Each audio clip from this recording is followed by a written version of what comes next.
Olá, mais uma vez, bom dia a todos e a todas, né, que nos assistem aqui. Gostaria de parabenizar de novo a Lautec Rio, né, na organização do querido Marcos Cabelo, né, por esse evento. E como eu sempre digo, né, o direito se faz assim, né, a gente discutindo, debatendo, pensando, fazendo reflexões, aprimorando, mudando, discutindo, né, porque só assim que a gente consegue aperfeiçoá-lo. Né? Também parabenizar aqui o Rodrigo Deda e a Aline Macron pelas suas exposições anteriores. Né? E o meu tema aqui, Open Justice, né? Os dados devem ser fornecidos gratuitamente pelos tribunais. Né?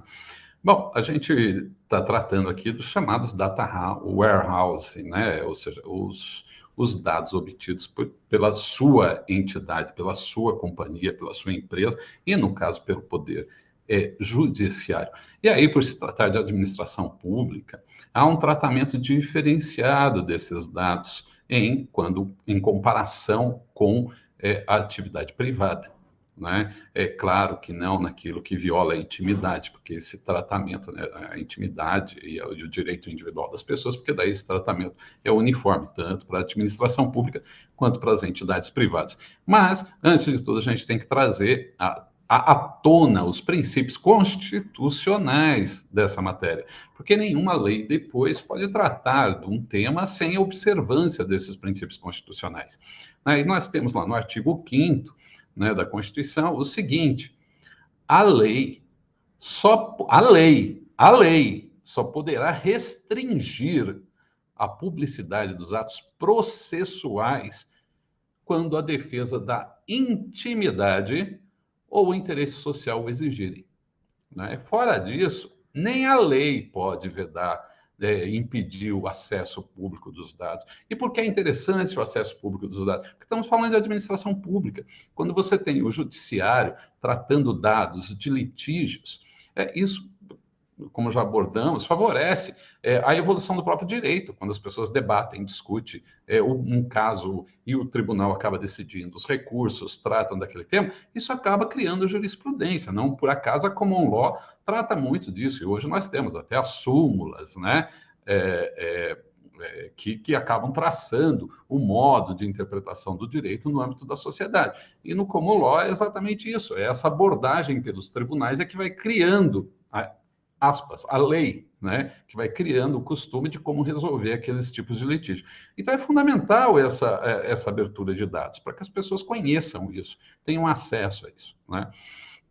E, ademais, o artigo 37 traça lá que os poderes da República, né, entre eles o Judiciário, é claro, obedecerá aos princípios da legalidade, impessoalidade, moralidade e publicidade, né? Porque a título de proteção de um dado pessoal, muitas vezes as pessoas entram no judiciário, eu não quero que meu nome apareça, que meus dados não apareçam. Por quê? Porque muitas vezes é um controlador de uma empresa que está praticando calote, esse coordenador é sócio de uma outra empresa, e através dessa conexão você consegue identificar grupos empresariais, você consegue identificar transações ilícitas ou tentando burlar a legislação na remessa de dinheiro, na remessa de valores, enfim, tentando escapar de tributação, tentando escapar de credores.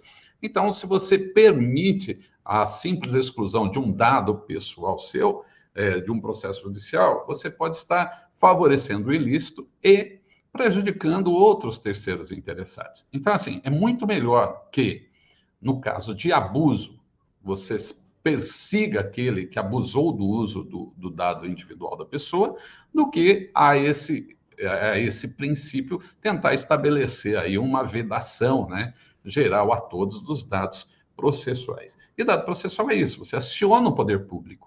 Ao você acionar o poder público, você tem que saber que seus dados serão públicos. Então, você já está dentro desse sistema, você se coloca dentro desse sistema. E tem pessoas que não acionam, justamente porque não querem se dar essa publicidade. E aí é um direito das pessoas não acionar. É o cálculo de custo-benefício, não só financeiro, como de exposição. Muitos processos não são iniciados ou não são sequer contestados por conta de uma exposição negativa a respeito da imagem da pessoa ou da sua atividade comercial, pública, enfim. E a lei do Marco Civil da Internet, né, a Lei 12.965 de 2014, traz lá a disciplina do uso da internet do Brasil, tem por objetivo a promoção do direito de acesso à internet a todos. Esse direito de acesso, por óbvio, é claro que envolve também o acesso mecânico, né, de hardware, ou seja, você ter acesso por computadores, às redes, mas também o acesso às informações contidas na internet. Isso está no inciso 2º do artigo 4º, o acesso à informação, ao conhecimento e a participação na vida cultural e na condução dos assuntos públicos, né? E também da adesão a padrões tecnológicos abertos que permitam a comunicação, a acessibilidade e a interoperabilidade entre a aplicação de bases de dados. A Lei, né, Geral de Proteção de Dados, lá no artigo 1º, diz que o tratamento de dados pessoais, inclusive nos meios digitais, por pessoa natural ou jurídica, né, com o objetivo de proteger os direitos fundamentais de liberdade e privacidade e o livre desenvolvimento da personalidade da pessoa natural. Então, é isso que vai dinamizar esse tratamento, que vai conduzir esse tratamento de dados. E vem a lei, fala no artigo 5º, os dado pessoal é informação relacionada à pessoa natural, identificável ou identificável, e 2, dado pessoal sensível, esse sim, objeto de tratamento aí especial. É dado pessoal sobre origem racial ou ética, convicção religiosa, opinião política, filiação a sindicato, organização de caráter religioso, filosófico ou político, dado referente à saúde, à vida sexual, dado genético ou biométrico, quando vinculado a uma pessoa natural. Esses dados, sim, dizem respeito à individualidade, à privacidade, coisa que não deve ser de acesso a terceiros, né, a essa violação. E ainda assim, com algumas restrições, mas que fogem aqui, ó, do nosso tratamento. E esses dados pessoais somente podem ser tratados aqui pela administração pública, no artigo 7º, 3º, para o tratamento de uso compartilhado de dados necessários à execução das suas políticas públicas, não é? Previstas em lei, contratos ou instrumentos, né? E para o exercício regular de direitos em processo judicial, administrativo ou arbitral. Então, nesses casos, né, nesse acesso de documentos, é perfeitamente previsto no artigo 7º, além do artigo 23, como já mencionado antes pelo querido Rodrigo, né? O parágrafo 3º desse artigo 7º ainda traz o seguinte: tratamento de dados pessoais cujo acesso é público deve considerar a finalidade, a boa-fé e o interesse público que justificam a sua disponibilização. É claro, a boa-fé sempre deve conduzir à atuação das entidades, das pessoas no âmbito da administração pública.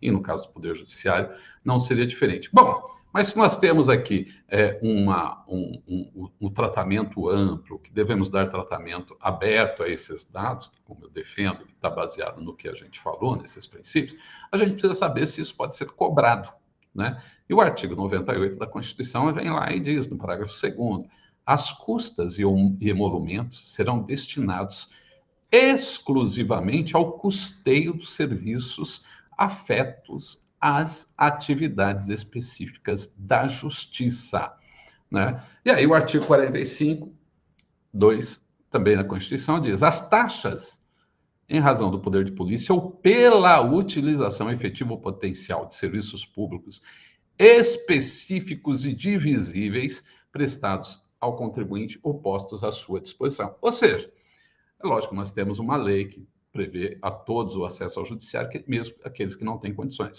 chamada gratuidade de justiça, que dá isenção às custas, né? Mas fora daquelas situações, as custas a serem cobradas pelo Poder Judiciário devem observar esses parâmetros estabelecidos pela Constituição, né? Ou seja, ela deve ser criada de modo a compatibilizar o custo daquele serviço para a administração pública. Ah, você tem que ter acesso à informação? Tem. Mas agora, esse acesso à informação não pode causar um dano, não pode causar um custo à própria administração da justiça, né? Se a administração da justiça, para lhe fornecer esse acesso, tiver custo com esse serviço, aí pode ser cobrado, né? E qual o preço disso? O equivalente àquele custo. tratado individualmente para aquela determinada situação. Esse é o princípio da taxa, e uma custa não é nada mais, nada menos do que uma taxa, né, do serviço, em razão da utilização efetiva ou potencial de serviços públicos específicos e divisíveis, como diz o artigo 145. E essas taxas não podem ser calculadas com base no valor da causa, né, com base, pode, né, aliás, são tratadas com base no valor da causa, mas tem limites, e a gente vai observar daqui a pouco. Não pode ser tratado com base no valor da causa sem limite, porque se fosse sem limite, isso se equivaleria a um imposto, teria a natureza de imposto e não de taxa, né? Porque daí ela não estaria, essa custa não estaria sendo vinculado ao custo daquele serviço prestado ao cidadão. Então, se a custa for excessiva, ela pode ser questionada no judiciário, porque daí ela foge daquele padrão estabelecido justamente para as custas. Nós vamos ver que o Supremo tem até posição a esse respeito, né? Porque se você cobra, por exemplo, tributo, um IPVA é sobre o valor de um imóvel, né? O IPTU é de um bem móvel, ou seja, de um automóvel, né? O IPVA. O IPTU é de um imóvel, o valor de um imóvel. Imposto de renda é um percentual daquilo que você obteve de ganhos. Não é? A taxa não pode ter um percentual calculado com determinado valor, não é, do bem, com determinado número de empregados da empresa. Isso não faz parte do conceito de taxa. A taxa é o custo do serviço para a administração pública. Mas no âmbito das custas, não é, às vezes, possível estabelecer com precisão qual é o custo daquele processo, não é? Mas por isso você faz aí por arbitramento, um valor aproximado que a administração pública utiliza nesse padrão, né? O CPC também no artigo 84, as despesas abrangem as custas do quê? Dos atos do processo. Não é? Se não é atos do processo, não pode cobrar custas, não pode cobrar custas de um valor abstrato, né? E vem também o artigo 77, né, do Código Tributário Nacional, que as taxas cobradas pela União têm como fato gerador o exercício regular do poder de polícia ou a utilização efetiva ou potencial do serviço público, né? E a taxa, o parágrafo único do artigo 7 do CTN fala que a taxa não pode ser calculada em função do capital das empresas, né? E a súmula 667 do Supremo Tribunal Federal estabelece, viola a garantia constitucional do acesso à jurisdição, a taxa judiciária calculada sem limite sobre o valor da causa. É súmula do Supremo, né? Súmula que, é claro, né, se aplica a todos, né, indistintamente, inclusive para a administração pública, para os tribunais. Então, essa taxa judiciária pode ser calculada com base no valor da causa, mas nunca sem limite, né? E o Supremo também já teve a oportunidade de se pronunciar especificamente sobre isso, né? A taxa, diz o Supremo, que serve de contraprestação à atuação de órgãos da Justiça, cujas despesas não sejam cobertas por custas e emolumentos, tem ela um limite. Qual é o limite? Que é o custo da atividade do Estado dirigido àquele contribuinte. Então, esse limite, evidentemente, é relativo, diz o Supremo, dada a dificuldade de se saber exatamente o custo do serviço a que corresponde tal prestação. O que é certo, porém, é que não pode taxa dessa natureza ultrapassar uma equivalência razoável entre o custo real dos serviços e o montante a que pode ser compelido o contribuinte a pagar, tendo em vista a base de cálculo estabelecida em leis e tal, né? Então, assim, é de fundamental importância o acesso, é de fundamental importância, né, o acesso aos dados, à publicidade, é de fundamental importância que isso seja dinamizado, porque a própria lei do marco da internet garante isso, e é importante que essas empresas tenham acesso também. Nós temos aí, empresas de buscas de processos que trazem esses dados, isso só contribui para o cidadão ter acesso ao que se discute no âmbito do judiciário. E muitas vezes, como já dito, envolve circunstâncias específicas do exercício da cidadania, não é? E aí a gente pode até utilizar aqui, né, como um exemplo, né, positivo, a Política Geral de Privacidade e Proteção de Dados Pessoais do Poder Judiciário do Estado de Santa Catarina, né, da Justiça Estadual. A resolução do TJ, número 3 de 2021, traz lá: as atividades de tratamento de dados pessoais deverão observar a boa-fé e os seguintes princípios: finalidade legítima, específica e explícita, que deverá ser formada ao titular, sendo vedado o tratamento posterior dos dados para outras finalidades e fins discriminados, ilícitos ou abusivos. E é isso, é o tratamento por exceção, não é? Você tem amplitude do acesso. Se tiver abuso, aí sim, você tem essa atuação mais restrita. Adequação do tratamento dos dados pessoais compatíveis com as finalidades informadas ao titular, não é? E a garantia ao titular do dado de livre acesso aos dados que ele tem no Poder Judiciário, no caso dessa resolução do TJ de Santa Catarina, de forma gratuita e facilitada ao tratamento de seus dados pessoais. Ou seja, o dado do próprio cidadão que está sendo tratado pelo Poder Judiciário, ele deve ter acesso a esses dados, independente de qualquer pagamento, não é? E para corrigir isso, não é? Então, nesse ponto, a gratuidade é uma situação tranquila.